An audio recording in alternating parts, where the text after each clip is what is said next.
Senhoras e senhores, hoje aqui no canal a gente apresenta uma pessoa que não tem papas na língua. Como a gente não tem um roteiro, não tem um segmento, eu vou perguntar logo dela de cara. A gente combinou alguma coisa? Não. Você sabe o que você vai falar? Também não. Você tem um CDS no governo do estado. nem de longe. Ah, então o prefeito foi reeleito, você já está com o CDS na secretaria. Também não. Então, peraí, se você não tem compromisso político e não tem CDS, porque você sabe que o eleitor hoje ele levanta a bandeira pensando no CDS de amanhã. É verdade. Então, senhoras e senhores, prepare-se, porque você vai conhecer Sofia Andrade. Se você não é inscrito no canal, se inscreva. Olha, seu miserável, tu não vai gastar nem um centavo do teu auxílio, você só bota o joinha aí, ajuda nós e comenta. Prepare-se. Existem dois tipos de pessoas nesta vida. Um que faz tudo por dinheiro e outro que faz tudo somente para ver o circo pegar fogo. Qual dessas é você? Eu acho que é a segunda. Solta a vinheta. Versão brasileira, por Menino Produções. Alô, Marmito! É nós mesmo, vagabundo. Você estudou política. Não. Eu sempre fui muito politizada desde criança. Meu pai sempre nos deu muito essa consciência. Meu pai foi administrador do distrito onde eu cresci. Então eu sempre vi de perto a política. E acaba que a gente vai criando um certo nojo de certos tipos de político. E ver um político, a gente já meio que reconhece qual é o estilo dele, o discurso dele. Já sabe se ele é gente ou é bandido. É, vagabundo, né? Ave Maria. 90% a gente pode dizer. Não vamos generalizar, porque tem aí uns 10%, Que né? se salva. Que se salva. Meu pai, ele já foi candidato a vereador e ficou como suplente na cidade que eu morei, Guajará-Mirim. Mas ele não fez como algumas cidades no país, matou o candidato para ficar no lugar dele, não. Né? Não, ele assumiu, acho que por poucos meses só, enquanto um candidato virou secretário, algo assim, mas nunca mais foi candidato, não. Tá, mas e o seu marido é político? Não, meu marido é policial militar aposentado. Sabe por que eu estou falando tanto de política? É porque recentemente aconteceu um caso aqui sobrenatural. Um caso que está mobilizando a entidade científica política para desmistificar o que aconteceu na Assembleia Legislativa. Um deputado apareceu em rede nacional. Eu vou colocar as imagens para você ver, aonde ele pega os malotes e coloca no saco plástico de lixo. E as imagens foram para o mundo inteiro através da Rede Globo de televisão. Gislaine Clemente, do MDB, abre um envelope para guardar os pacotes de propina. O pai dela, o deputado estadual José Eurípides Clemente, o Lebrão, do MDB, também recebe dinheiro e guarda tudo em um saco de lixo. E misteriosamente, até agora, sequer foi penalizado, porque existem, a gente fez matéria na Assembleia Legislativa, o link está na descrição para você acompanhar, mas não houve menção. Toda vez que há uma sessão para poder simplesmente caçar o político, os deputados somem. O que é isso, rapaz? Mas essa mulher entrou com um pedido de cassação contra o deputado Lebrão. Fica quieto, meu irmão. Não pode virar normal. A população não pode achar isso normal. Isso não é a primeira vez que acontece em Rondônia que políticos são pegos no pulo.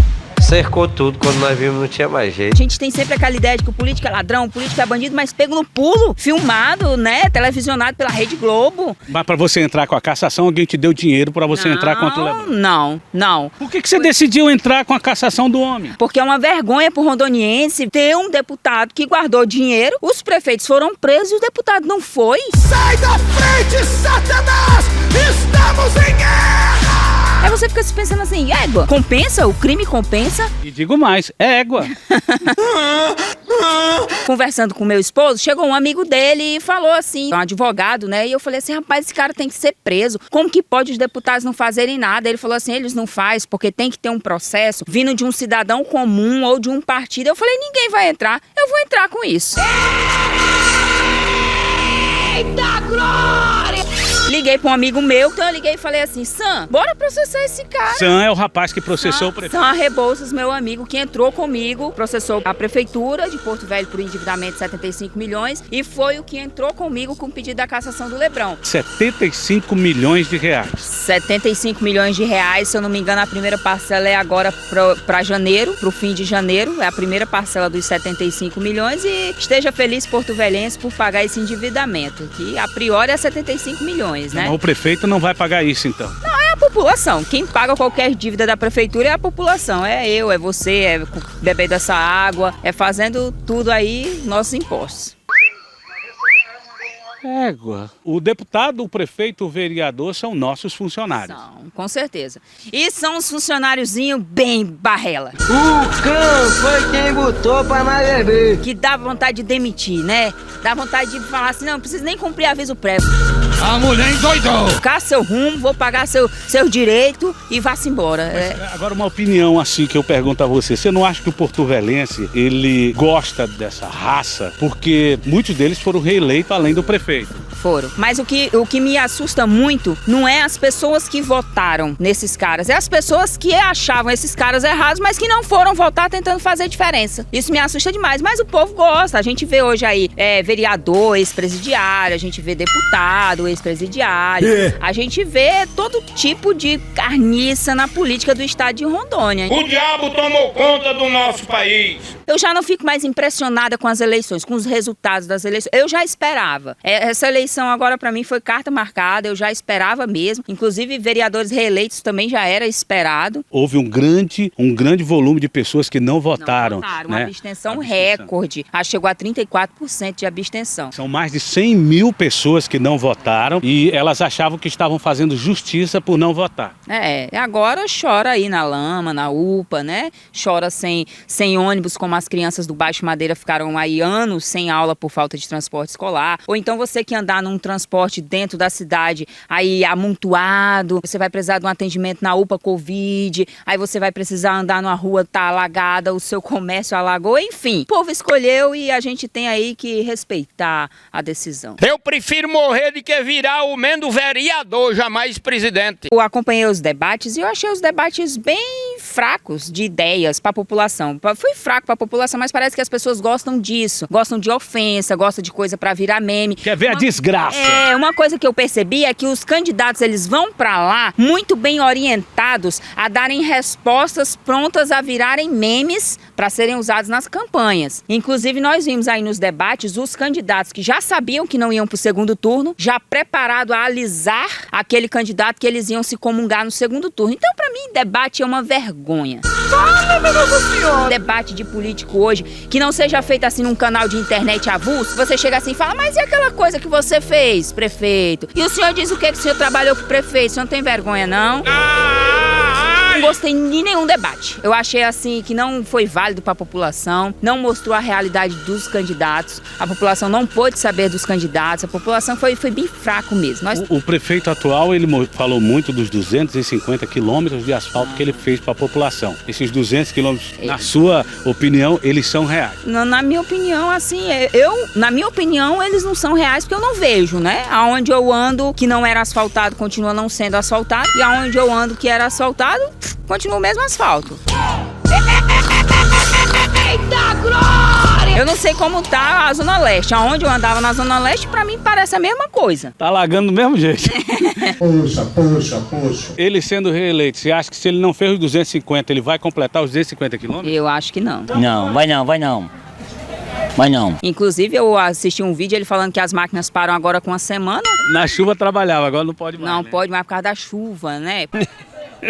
E o que é que eu vou falar que eu não sei? A minha opinião é o seguinte, existem muitos problemas em Porto Velho que pode ser resolvido, basta um pouquinho de responsabilidade, um pouquinho de bom senso, mas você da sua cidade aqui no Brasil, o teu prefeito, geralmente ele tem mania de bater no peito e dizer, eu fui o prefeito que mais fez.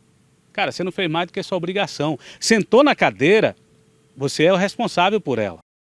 Você tem alguma coisa contra o prefeito? Nenhuma. Inclusive, eu estive com ele uma vez numa entrevista, seríamos horários diferentes, mas ele atrasou, chegou no horário que eu estava, foi muito gentil comigo. As pessoas diziam assim, o Hildo, ele é mal educado, ele é grosso, ele é arrogante. Foi super gentil, super educado, me cumprimentou. Eu falei pra ele, prefeito, não deu lockdown, prefeito, a gente vai pra cima do senhor na internet. Foi antes agora da pandemia? Não, foi durante a pandemia. Eu já tinha sido bem crítica a ele, né, a administração, a como estava gerindo a administração na pandemia. Fui bem crítica à questão do lockdown, porque eu nunca concordei, eu acho que talvez aqui publicamente, eu tenha sido a primeira pessoa a falar que a economia, que os danos causados na economia iam ser bem piores do que os causados pelo vírus. Eu recebi muitas mensagens, pessoas me chamando de genocida, que eu só pensava em dinheiro, que eu não queria saber das vidas, essa baboseira que colocam na sua cabeça pra dizer que estão cuidando da sua saúde. Nunca cuidaram.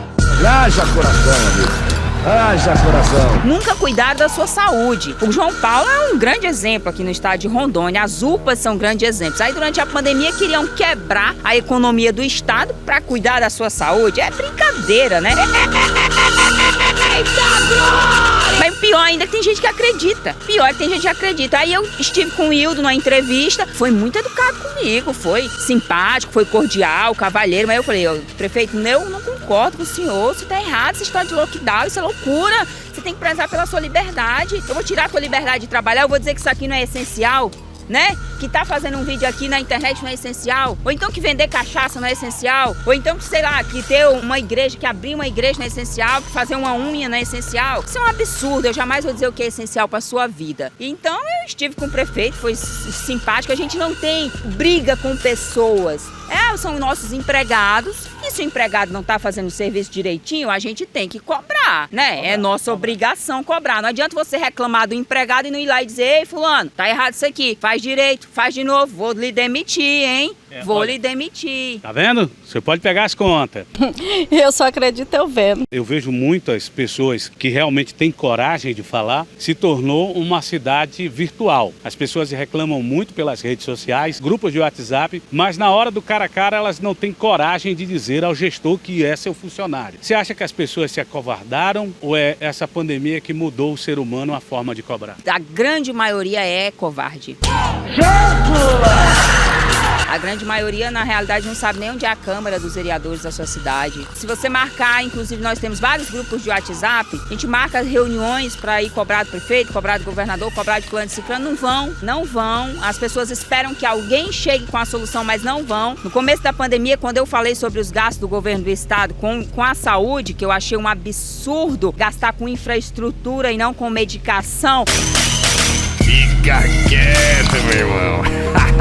Eu vou comprar leito de UTI, sendo que se eu tratar no começo, a pessoa não vai precisar de um leito de UTI. É muito mais barato tu medicar no começo do que tu pagar aí milhares de reais por dia de uma UTI. E fora que você pode perder uma vida numa UTI com maior facilidade do que um tratamento inicial. Quando eu falei isso na internet, eu fui convidada aí na Secretaria de Saúde do Estado, ter uma conversa com o secretário de Saúde, eu poderia transmitir. Cheguei lá e fiz esses questionamentos pro secretário e tudo, mas as pessoas não falam, as pessoas esperam cair do céu a solução, a grande maioria das pessoas espera alguém se expor, alguém correr o risco de retaliação, correr o risco até de vida, porque há pessoas bandidos no meio da coisa, né? Então é difícil, mas o mundo precisa de loucos. Eu acho que o mundo precisa. E se não tiver, e se tiver que ser nós, vai nós mesmos. O cão foi quem botou pra nós beber. A Assembleia Legislativa vai tomar providência do caso Lebrão?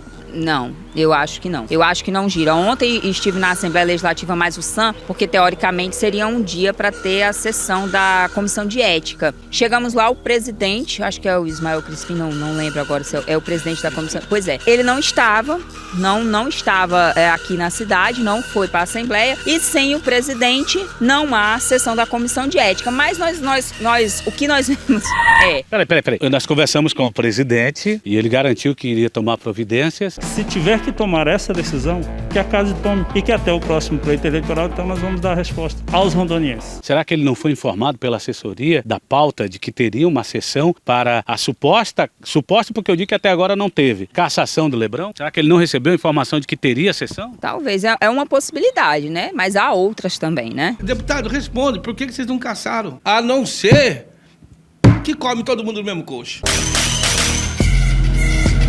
Ixi, Maria. Vixe, Nossa Senhora. Eu tenho medo. Tô com medo. Me disseram no gabinete dele que ele só retorna à cidade semana que vem. Porém, também nos disseram no gabinete que entra em recesso dia 16. E eu acho que o recesso da Assembleia só retorna em março. Por quê? Porque os deputados precisam descansar, trabalham demais. É sério isso?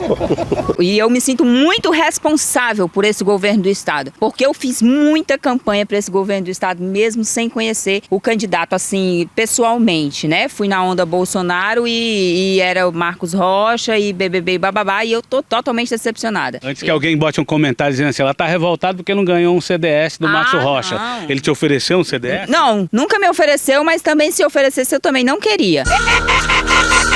Eita glória! Porque eu não acho desmérito você ser CDS, não é desmérito. Desmérito é você ser um sugador das tetas, tá ali, não fazer nada, ou você preferir ser CDS do que você empreender. Pô, o CDS ganha o quê? 5 conto? Se eu empreender, eu posso ganhar 10 vezes mais? Pra que raio você CDS e ainda ficar baba-ovo de político vagabundo? Sai da frente, Satanás! Estamos em guerra! Pra ser um CDS? Isso é falta de vergonha, sabe?